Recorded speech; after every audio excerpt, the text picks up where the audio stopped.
decision. And in step 3, it says, God as I understood him. It doesn't say God as I understand him. I do not understand God. I don't know what to call it. I don't know what the right name is. I don't know the right way to pray. I'm not trained in any religious practices. I just know that if I rightly relate myself to the power with some humility, that I'm restored to sanity. And that's my understanding. See, it's God as I understood him. I have my own understanding. It's mine. You can't have it. I wish I could give it to you. If I could give it to you, I'd give it to you. You have to get your own. Everybody in here has to have their own. You have to have your own connection with your own higher power, calling it whatever you want. You might call it Jesus, but it's not going to be the Jesus you learned about in church. It's going to be the one that restores you to sanity in the moment that you're in right now. There's no ceremonies. There's no right way to pray. There's no right name. It's whatever name you choose. It's your understanding. I don't know how else to say that. When I say I understand something, my mind is closed. Oh, I understand that. I understand everything about that. Yep. My mind is closed like a steel door, and everything you say bounces right off. I can't hear a word you're saying. No, I understand that. It's God as I understood him. I have a relationship with him. I'm sharing my life with him. I don't even really know what else to say about step 3. Usually you talk forever about what's God's will for you and what's my will and what's God's will. God's will, this is what I know about God's will, and this is just my understanding. It's not yours, and you might come to this or you might not. It's none of my business, and I don't really particularly care, except for that I would love you to have your own relationship with the power and have the peace that I've been able to find in AA. I would love you to have that. My understanding of God's will for me is to be 100% present right now in this moment. Right now, God's will for me is to be sitting in this chair talking. And I'm assuming that God's will for you is to be sitting in that chair listening. Like the dying can listen. With an open mind. If it wasn't, I don't think it would be happening right now. I always try to change my life by changing my outside, my living, by changing my living. And if I get my living right, then I'm going to be okay in the outside. Then I'm going to be okay. It's never worked. It's never once worked. My insides change. When I love my life exactly the way it is right now, my outsides go crazy. Everything I ever wanted is added to my life. You know why? Because I already have everything I ever wanted when I love my life exactly the way it is right now. And I have that mind, that unsatisfied mind, and that mind pushes me, like we talked about, to try to get the things that will make me feel the way I could feel right now without changing anything. When I accept this is my life. This is the life that God gave me. It's not your life.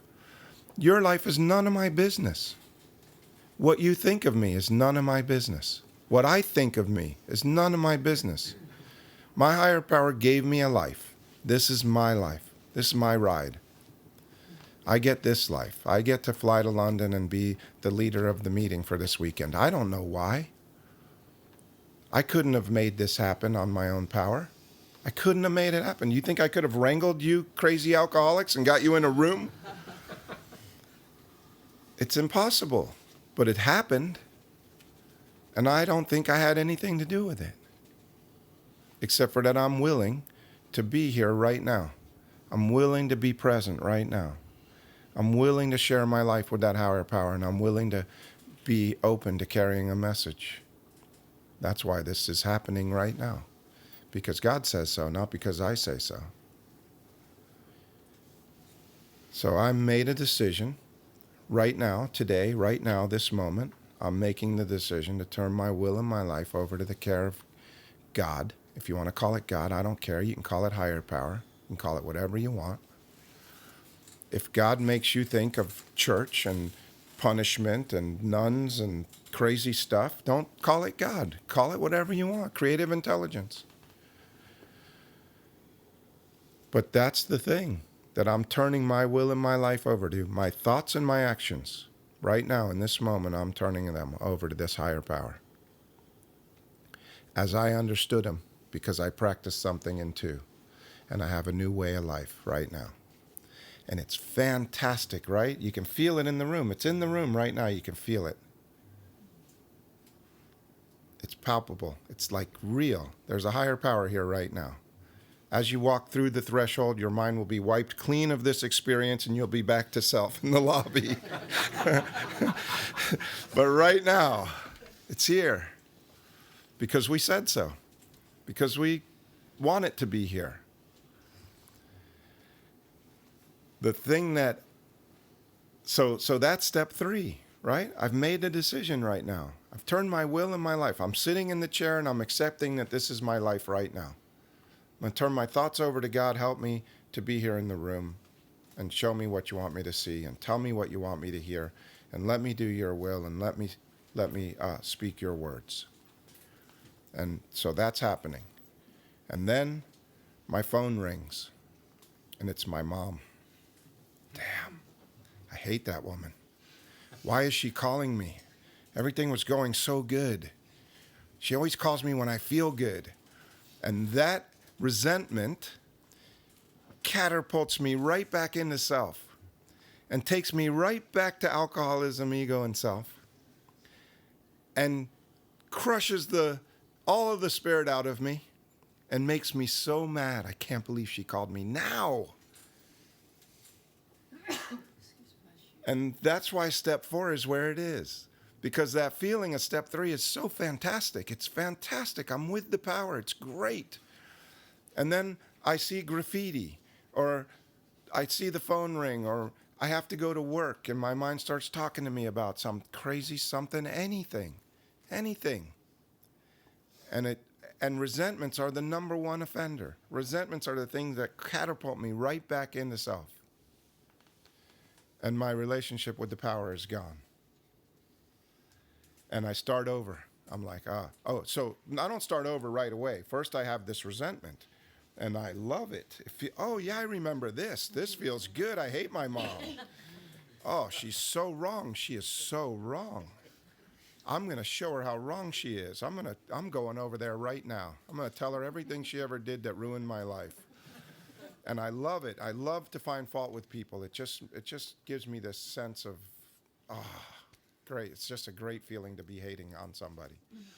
And so I'm right back in the disease. And now the disease is on. And once it's on, it's on. It's like being in a blackout. I don't know how long it's going to last.